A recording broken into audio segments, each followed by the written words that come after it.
Hi YouTube, it's Arwen of Tarot by Arwen, and today we're reviewing the Premier Edition of Tarot Art Nouveau.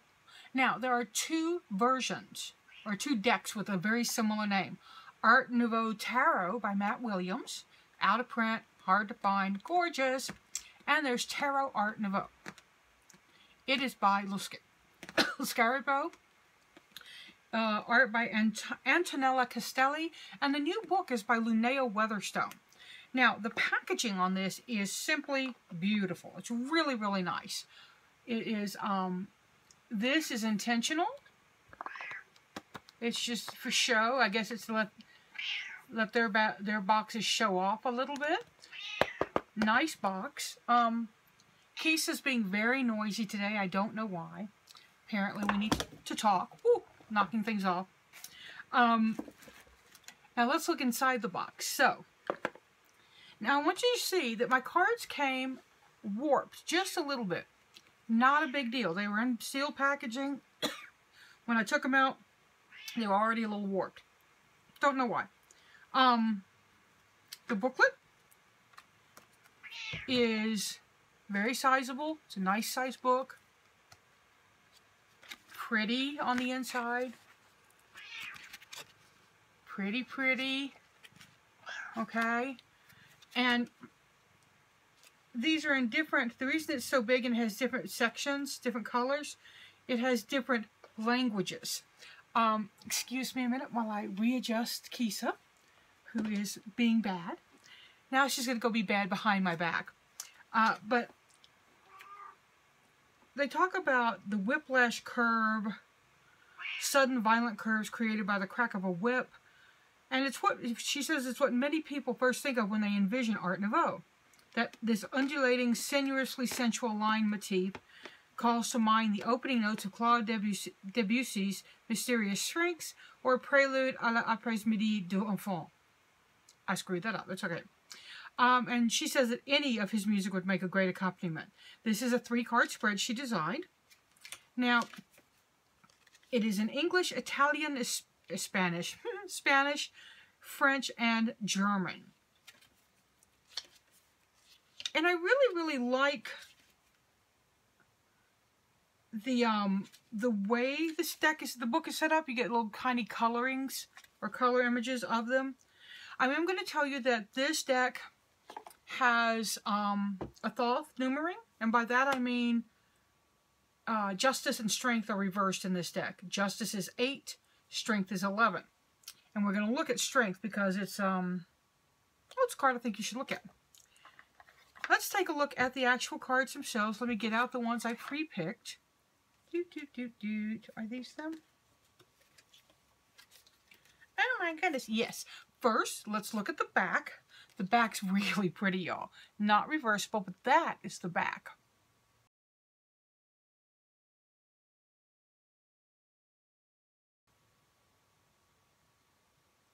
Speaking of justice. Now, we're going to look at the aces first. The Ace of Swords. It's an intriguing Ace of Swords. It's I'm not sure if I am into this Ace of Swords or not. I love the artwork.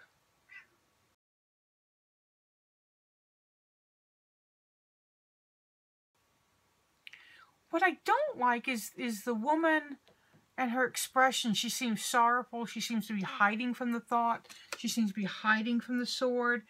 And that's not what an Ace of Swords is to me. An Ace of Swords is cutting through, getting started, you know, piercing things. And it does have the sword cutting up here, but this image just doesn't work for me, although it's pretty. Here's the Ace of Wands.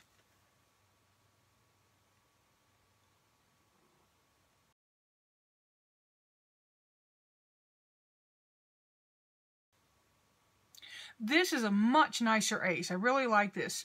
We've got the sun rising. We've got the fire rising. Lots of passion happening here. And the woman herself looking as though she's ready to find some love. There is nudity in this deck. It's all female frontal. There is no... Oh, you see male boobs, but woohoo. There's no lower extremities, naughty bits exposed. So, but if you don't wanting something that's got boobies out there, then you're not going to want this deck. The Ace of Cups.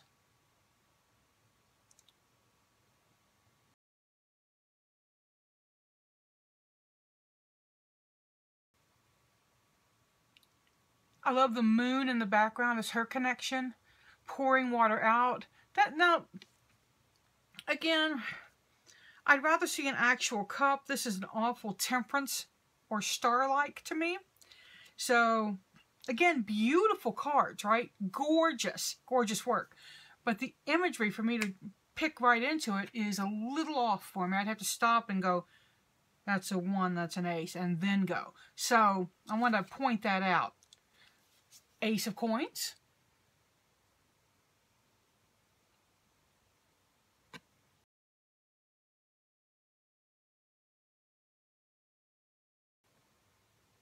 You may have noticed that all the aces are women. The tree in the background to indicate the growth and the beginnings. The coin above is just her looking back at herself, basically, which is an interesting coin. So this one kind of misses for me. So 2 misses on the aces.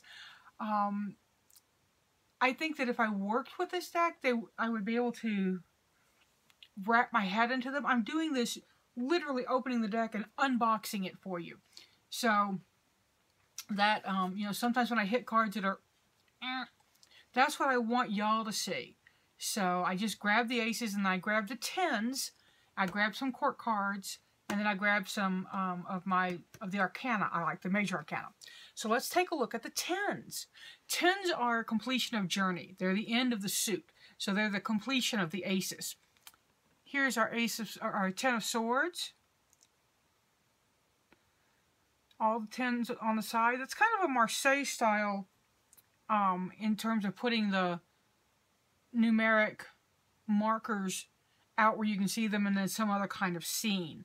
But she does have that worried, harried look that I see for the 10 of Swords. I don't remember if I scanned it.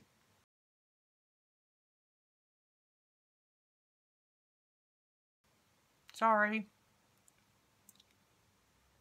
So, and the floral motif is very big in the Art Nouveau. She does have tears, so there is a sense of, you know, being downtrodden, being put upon, blah, blah, blah. Everybody's mean to me. That's kind of a 10 of Swords thought. 10 of Wands.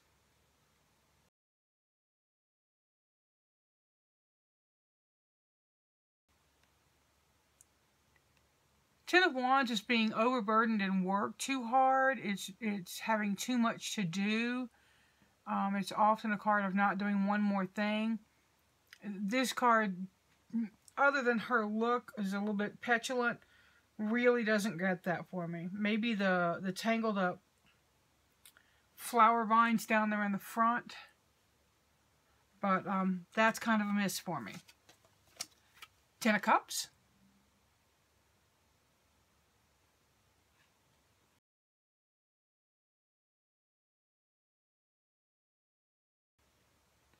Now this one makes me giggle, because this is the card of Happily Ever After.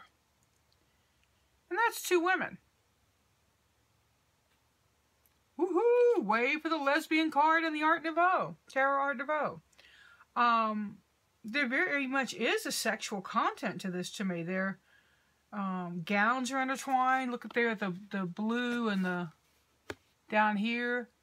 They're intermingled. And this is a card of Happily After and finding your bliss and finding your home. So while that might be a miss for those that are geared towards heterosexual only thinking, it's not for me. I read for a very wide clientele. So, I mean, you name it, I've read for them. Trust me on that one. After reading since 1981, yeah, I've probably read for them. Here is the 10 of Coins.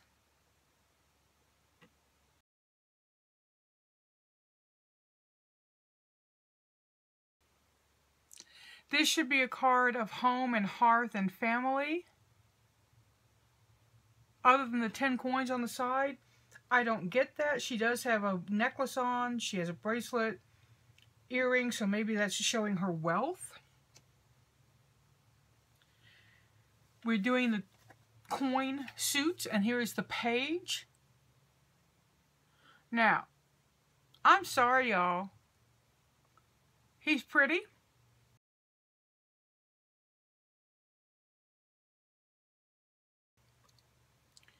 He also looks gay to me with the way he's holding that coin.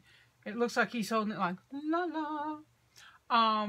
Or listening to the money. Maybe he's listening to where to go. He's too old to be a page for me. He's too mature in this. So, Knight of Coins.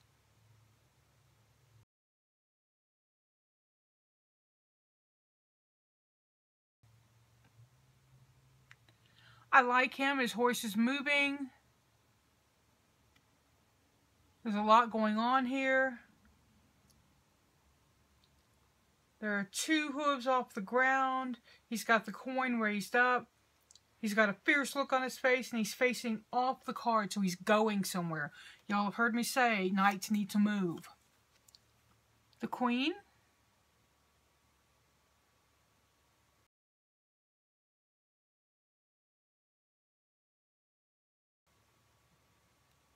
Now, her I like, and here's why.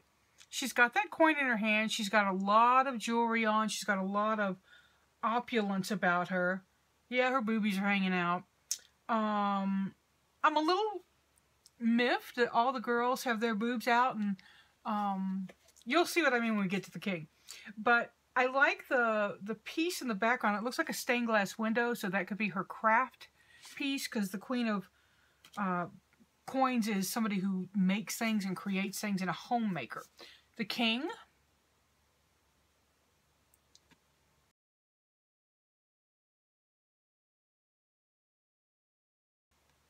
Yep, that's what you see. Somebody trying to get away from the Randy King of Pentacles. Now, this really doesn't work for me. I don't like it. I don't like the theme of it. And I'm sorry, because it's so pretty. It's so pretty. But I don't like her obviously struggling to get away from him. That disturbs me and bothers me. Trigger alert. So that's a big miss. And all the kings have some version of male-female going on like that. They're not all so evident, but it happens in all of them. So something for you to think about. Again, it's a gorgeous deck. Now, let's look at some of the major arcana. The Fool, our Jester.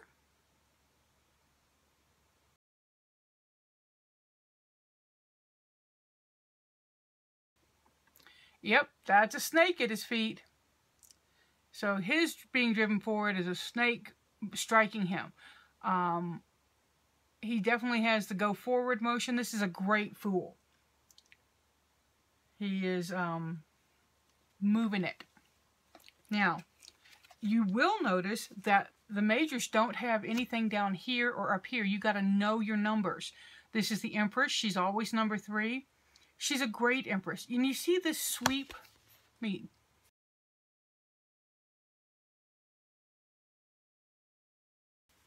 Okay, coming back to the sweep. Loop. It's this creativity going up into this creation and this growth. Really like the Empress. Charioteer, the Chariot.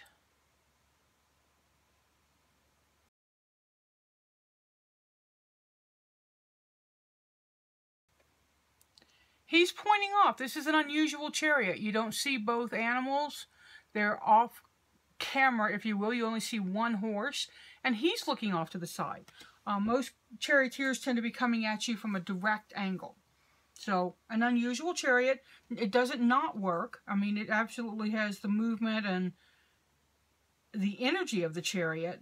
I like to see 2 animals because I want to see that decision-making going on that I associate with the chariot.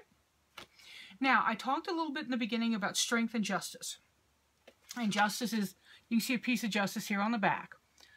And justice is 8, and this one's strength is 11. Strength is very different.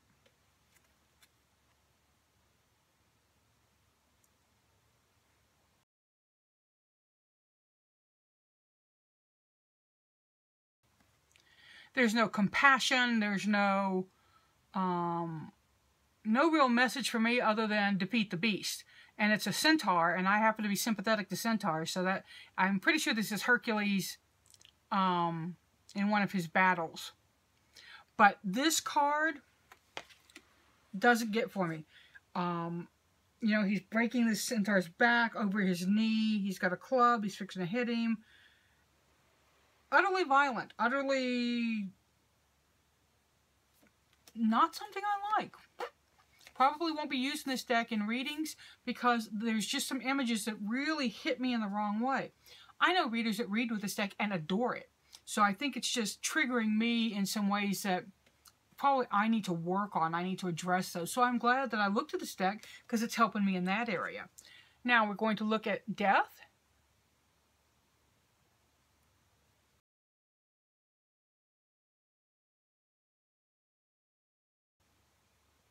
Hard to tell that's death, but you see the skulls on her skirt, the mask in her hand, and the coloring of her skin even. So this works for me as death. And I don't know if you can see the club down here that she's leaning on, but with the face. And of course, one of my favorites is the star, card 17.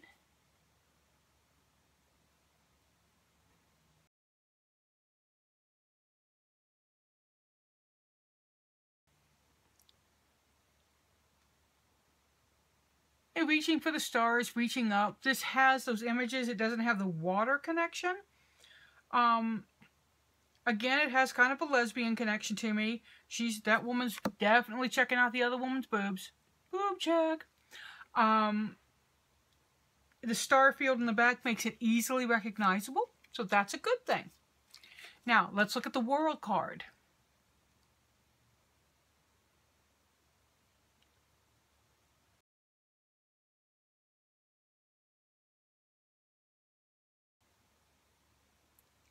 Another interesting world. You've got the world there. You've got the two people holding the world, which is really nice. It's two women who look more like friends. They are intertwined in their hands. There could be more going on here. But it's a pretty, pretty card, right? It's just pretty. So, all in all, this deck is... If I was doing ratings, you know, 5 stars, 3 stars, 1 star, probably go with 3.5 on this one, simply because of those misses and those triggers for me. They hit me pretty hard. They hit me pretty wrong. So, yeah, those are things that I wouldn't be able to get around, I think. So I'd have to work on that. If you've worked with this deck, I'd love to hear from you. I want to know more and see what your take is on this pretty, pretty deck with some Arwen misses. And I really appreciate you joining, and hit subscribe. I have a contest going on this Sunday, and I think you're going to want to be in on it. I'm Arwen of Tarot by Arwen, and this has been your review of the premiere version of Tarot Art Nouveau. Seek joy, y'all. Pass it on.